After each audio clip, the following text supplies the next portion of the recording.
वैदिक पर्सपेक्टिव के इस YouTube चैनल को सब्सक्राइब करें, वीडियो को लाइक व शेयर करें। ओम आनासत्या त्रिभ्य एकादशैः इह देवेभ्यः यातं मधुपेयम् अश्विना प्राआयुः तारिष्ठं निहरपांसि मृक्षतं सेधतं द्वेषः भवतं सचा भुआ।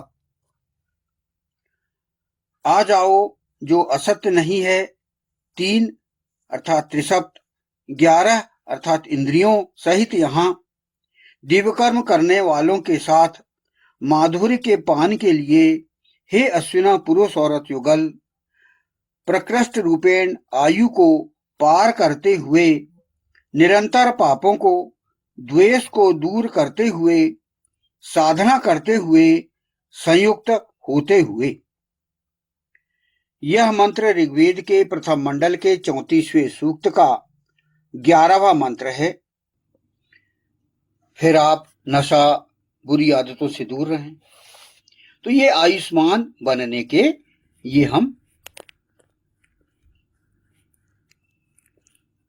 कारण और उनके उपाय हम समझ रहे हैं।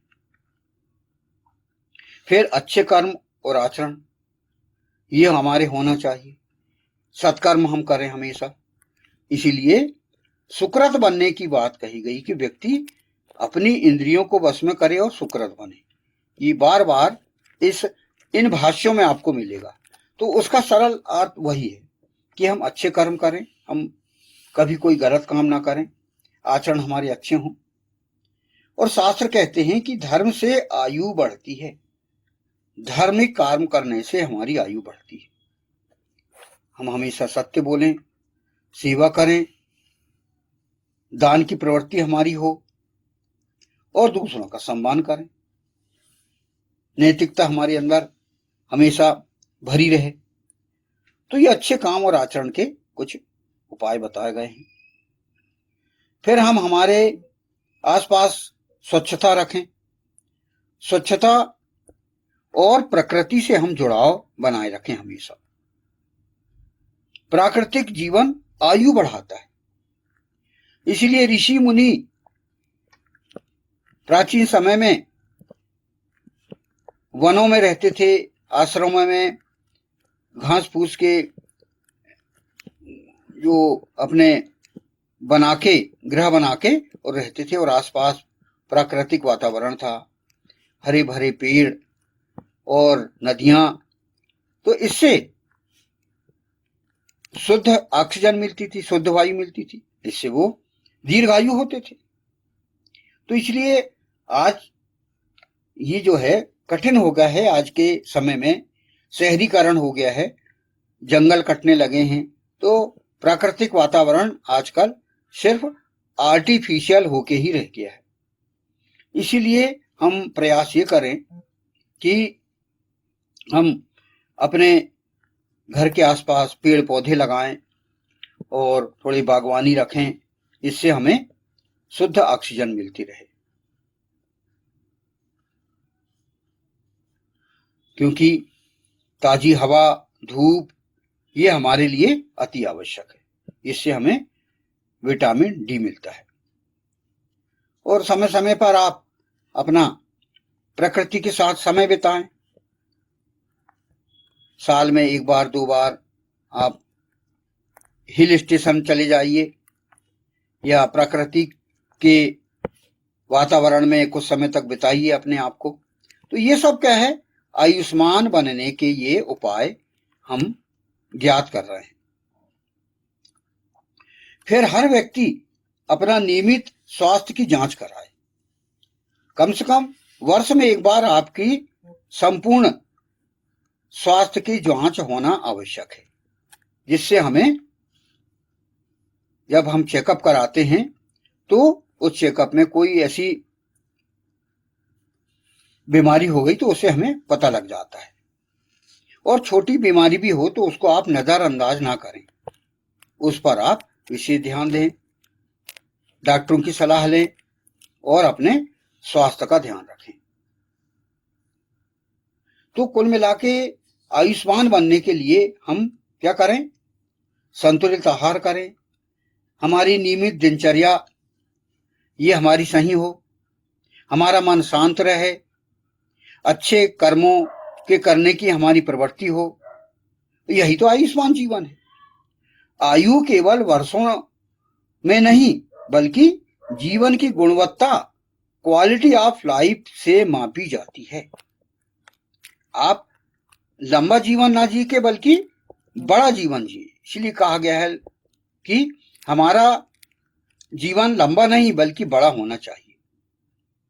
तो आपको साथ साथ यदि लंबा भी करना है, बड़ा भी करना है, तो इन उपायों को आप करिए कि आयुष्मान जीने के ये सूत्र सिद्धांत हम सदा याद रखें।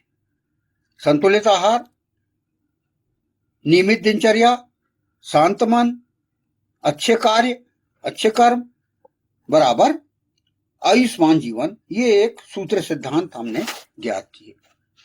तो इसका आप ध्यान रखिए। क्वालिटी ऑफ लाइफ अर्थात जीवन की गुणवत्ता को आप हमेशा बढ़ाए रखिए और अपने जीवन को इस प्रकार बिताइए कि जो ईश्वर ने, ईशान परमात्मा ने जैसे कि इस मंत्रांश में कहा है कि प्रकृष्ट रूपेण आयु को पार करते हुए हमारा जीवन जीना है, यही कहा है। इसका इस मंत्रांश का हमने ये भाष्य हमने समझे।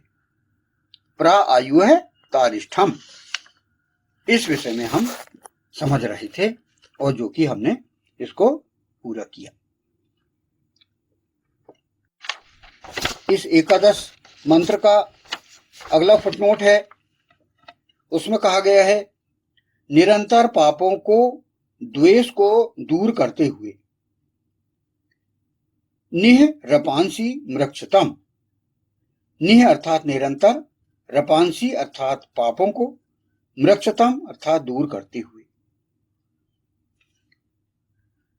निरंतर पापों को, द्वेष को दूर करते हुए, यहां मतलब ईश्वर, जैसे कि पहले ही भाग में, मंत्र के भाग में बता दिया गया है कि आ जाओ, तो ईश्वर, ईशान परमात्मा हमें आह्वान कर रहा है। तो इसका मंत्र का हम भाग लें, इसको समझें कि आ जाओ निरंतर पापों को, द्वेष को दूर करते हुए। ये ईश्वर हमें बुला रहा है, आह्वान कर रहा है ईश्वर। तो उसी का ही हम यहाँ पर अब आगे इसका समझने का प्रयास करते हैं। इसमें कहा गया है निरंतर पापों को दूर करते हुए, दोषों को दूर करते हुए ही धर्माचरण को अपनाया जा सकता है। पापपूर्ण जीवन शैली कभी व्यक्ति को सुख नहीं पहुंचा सकती। यदि व्यक्ति पाप कर्म करता रहे और साथ ही साथ धर्माचरण भी करता रहे तो इसका कोई व्यवहारिक लाभ नहीं है। यह एक निरर्थक कार्य है। यही है कि व्यक्ति पाप कर रहे हैं, झूठ बोल रहे हैं, भ्रष्टाचार कर रहे हैं, रिश्वत ले रहे हैं, बलात्कार कर रहे हैं आज लोग, और मर्डर कर रहे हैं, खून खराबा, आतंकवाद ये मचाए हुए हैं, और धार्मिक कार्य भी कर रहे हैं। धार्मिक कार्य, पूजा पाठ हैं और अन्य भी कार्य हैं, नमाज है, प्रेयर हैं, ये भी कर रहे हैं। तो इससे व्यक्ति को लाभ नहीं होगा, व्यवहारिक लाभ तो नहीं होगा। इसलिए धर्माचरण करने के पूर्व सर्वप्रथम व्यक्ति को अधर्म का त्याग करना आवश्यक है। आप अपने जो अधर्म वाले कार्य हैं, चोरी, डाका, भ्रष्टाचार, रिश्वतखोरी, जो अन्य जो गंदे कार्य हैं, वो आप पहले छोड़ दीजिए, तभी आप धर्म का कार्य अच्छे से कर सकते हैं। नहीं तो कोई फायदा नहीं होगा। ऐसे कर्म जो धर्म विरुद्ध हैं, जिनमें जन सामान्य को हानि होती है और जो अपराध की श्रेणी में परिगणित होते हैं, सर्वप्रथम उन्हें करना बंद करें, जैसे कि अभी मैंने गिनाया। तथा अन्य लोगों से ईर्ष्या, द्वेष करना भी बंद करना होगा। तो आप अपने पहले दुष्कर्म बंद करिए, अधार्मिक कार्य बंद करिए, इन दुष्कर्मों को बंद करने से व्यक्ति का शक्तिक्षय बंद होगा